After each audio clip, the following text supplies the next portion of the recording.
कल एक न्यूज़ चली थी जिसमें कहा गया था कि आंचल जो दूध है उसमें मेलामाइन मिलाया जा रहा है और मेलामाइन मिला के वो आंचल दूध को बेचा जा रहा है।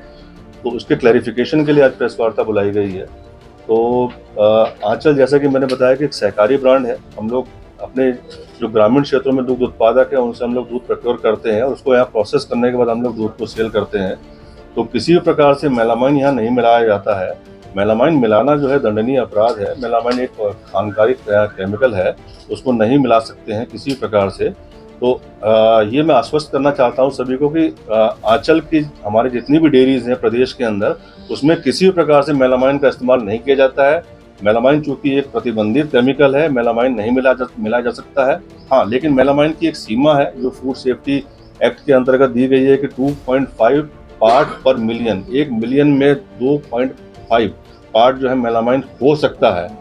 हमारा एक सैंपल लिया गया था जनवरी महीने के अंदर, लगभग 9 सैंपल लिए गए थे। 9 सैंपल में से एक सैंपल जो है हमारा, उसमें मेलामाइन की सीमा 2.5 के अगेंस्ट में 2.58 मतलब 0.08 पार्ट पर मिलियन अधिक पाई गई थी। तो उसको लेके जो है जो न्यूज़ जो प्रसारित की गई उसमें ये कहा गया कि आंचल के जो मिल्क है उसमें मेलामाइन है। तो इसके लिए मैंने आज प्रेस वार्ता की है और लोगों को, कंज्यूमर्स को मैं आश्वस्त करना चाहता हूँ कि किसी भी प्रकार से आंचल के अंदर मेलामाइन का इस्तेमाल नहीं किया जाता है। हाँ, जो सैंपल जिसमें जो मानक के अनुसार नहीं पाया गया है, उस सैंपल्स की रीटेस्टिंग के लिए हम लोगों ने वापस से अभी अपील करने जा रहे हैं हायर लेबोरेटरी के अंदर, क्योंकि 9 सैंपल में से 8 सैंपल हमारे पास हुए हैं और जो सैंपल हमारे पास हुए हैं उन्हीं सैंपल से हमारा जो दूध जो फेल हुआ है उन्हीं सैंपल से बनाया गया है, उन्हीं दूध से बनाया गया है।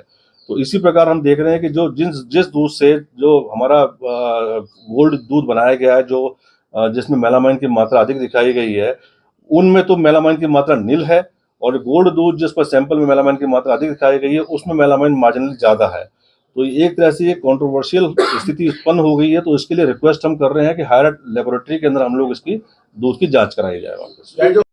तो दंडनीय अपराध है। मेलामाइन कोई भी नहीं मिला सकता है, ना मेलामाइन बनाना अनुमन्य है। मेलामाइन जो है बेसिकली जो दूध है उसमें नेचुरल रूप से भी मेलामाइन आता है, तभी फूड सेफ्टी एक्ट में इसकी व्यवस्था दी गई है कि 2.5 ppm तक मेलामाइन हो सकता है। मेलामाइन कैसे आता है? जो पशु चारा है, जो पशु जो चारा खाता है, उसमें अगर पेस्टिसाइड्स की मात्रा अधिक है तो जो पेस्टिसाइड उसके पेट में जाके मेलामाइन कन्वर्ट होता है, तो वही मेलामाइन जो है दूध के अंदर आता है।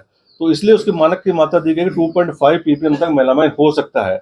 मेलामाइन किसी भी स्थिति में नहीं मिलाया जा सकता, ना ही मेलामाइन यहाँ पे मिलाया जा रहा है। ये मैं आश्वस्त करना चाहता हूँ। मेलामाइन ना तो मिला सकते हैं, ना ही मिलाया जा रहा है। जैसे मैंने कल भी इस बात को बोला था कि हम लोग डेयरी इंडस्ट्री में 3 सीजन होते हैं। इसको हम एक को लीन सीजन कहते हैं, मीन सीजन कहते हैं और फ्लश सीजन कहते हैं।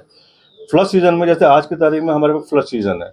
आज की तारीख में हम लोग लगभग 2,20,000 लीटर दूध प्रोक्योर कर रहे हैं और जो सेल है आंचल की वो लगभग 1,60,000 लीटर है। तो आज की तारीख में प्रोडक्ट का दूध हम निकाल दें तो लगभग 25 से 30,000 लीटर दूध सरप्लस होता है हमारे पास में। तो वो दूध हम कन्वर्ट करते हैं मिल्क पाउडर में और मक्खन में।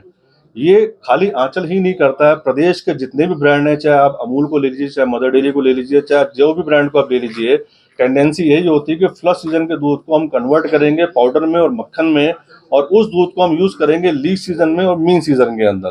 तो जिस प्रकार मक्खन जो कन्वर्ट होता है उस मक्खन को स्टोर किया जाता है 4 महीने के लिए, ताकि जो फ्लश सीजन हमारा 4 महीने चलेगा, उस 4 महीने बाद जब हमारा लीन सीजन आएगा तो उसमें हम लोग जो है उस मक्खन को यूज करेंगे। तो ये तो बाध्यता सभी की है कि मक्खन हम लोगों को स्टोर करना ही पड़ता है, तो उसी प्रकार आंचल ने भी उसको स्टोर किया है। जो मेलामाइन